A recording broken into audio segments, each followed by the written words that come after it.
Madam கீழே இருக்கிற அனைவருக்கும் இனிய காலை வணக்கம் சார். படித்ததில் பிடித்தது நிகழ்ச்சியில் நேற்று நள்ளிரவில் படித்த கவிஞர் அம்சபிரியா அவர்களின் தழும்பும் வானம் என்கிற குறுநாவல் குறித்து ஓரிரு வார்த்தைகள் மட்டும் உங்களோடு பகிர்ந்து கொண்டு வருகிறேன். இன்றைய காலகட்டத்தில் நமக்கு இருக்கிற ஒரே வாய்ப்பு, குடிப்பழக்கம் இல்லாதவர்களுக்கு இருக்கிற ஒரே வாய்ப்பு நாமும் குடித்து பழகுவது தான்.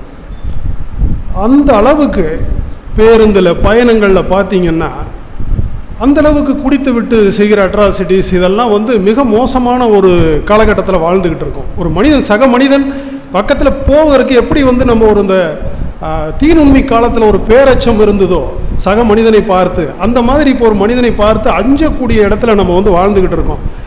மிக சமீபத்திய உதாரணமாக 2 தினங்களுக்கு முன்னால் என்னுடைய நண்பர் சாலையில் நின்று கொண்டு ஒரு பெரியவர் முதியவர் லிஃப்ட் கேட்குறார்.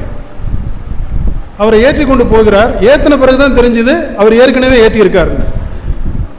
ஒன்றுமே செய்ய முடியல. கொஞ்ச நேரத்தில் அவர் கீழே விழுந்துட்டார். இவ்வளோ ரொம்ப மெதுவாக தான் போகிறாரு.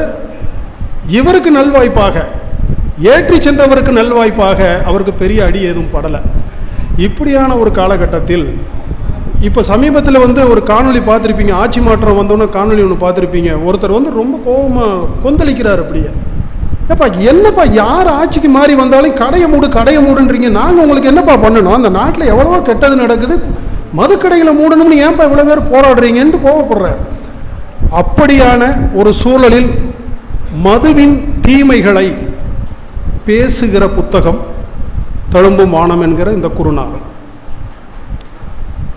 எல்லாம் தான் எழுதியிருக்காங்க.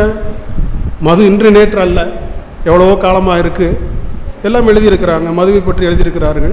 உண்மையில் மது அருந்துபவனை கொஞ்சம் கொஞ்சமாக அருந்தி கடைசியில் அவன் உடலை வெற்றி சக்கையாக தூக்கி வீசி எறிந்து விடுகிறது. அதுதான் உண்மை. இன்னும் சொல்லப்போனால் மதுவை நீங்கள் அருந்தும் வரை எந்த பிரச்சனையும் இல்லை. மது உங்களை அருந்த தொடங்குகிற பிறகுதான் பெரிய பிரச்சனை ஆரம்பிக்குது. அப்போ இந்த நாவலில் ஒரு குடி அடிமை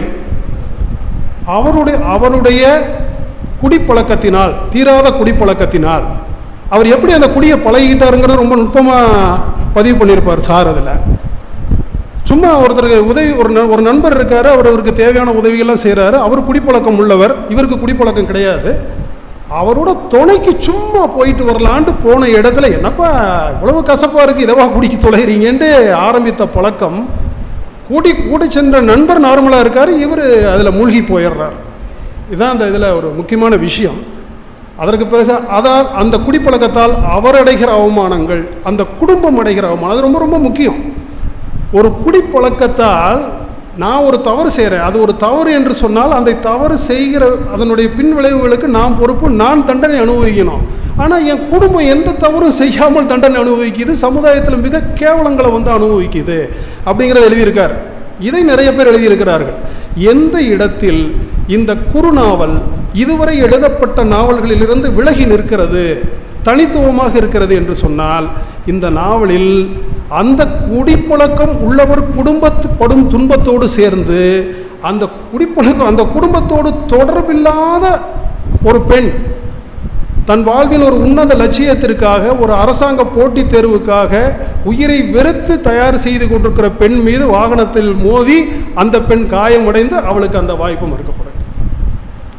இதனால தான் இந்த நாவலை நான் குறுநாவலை நான் மிக மிக முக்கியமாக நான் கருதுகிறேன். அதே போல் இந்த நாவலில் இன்னொரு குறிப்பிடத்தக்க அம்சம் என்னவென்றால், ஒரு கதை சொல்லியாக யாரோ அந்த நாவலில் இருக்கிற ஒருவர் சொல்வதாகவோ அல்லது ஒரு 3வது ஆள் இந்த நடக்கிற சம்பவங்களை சொல்வதாகவோ இல்லாமல், அந்த நாவலில் இருக்கிற அத்தனை கதாபாத்திரங்களும் அவரவர்கள் பார்வையில் இந்த நாவலை நகர்த்தி செல்கிறார். இதற்கெல்லாம் உச்சமாக ஒரு முக்கியமான இடத்தில் அந்த நாவலை அப்படியே நிறுத்திவிட்டு வாசிக்கிறவர் கையில் பேனாவை கொடுத்து மேற்கொண்டு நீங்கள் எழுதுங்கள் என்று சொல்லிவிட்டு நகர்ந்து விடுகிறார் ஆசிரியர். மிகச்சிறந்த வாசிப்பு அனுபவத்தை கொண்ட நாவல். அவசியம் அனைவரும் வாசிக்க வேண்டும். வாய்ப்புக்கு நன்றி.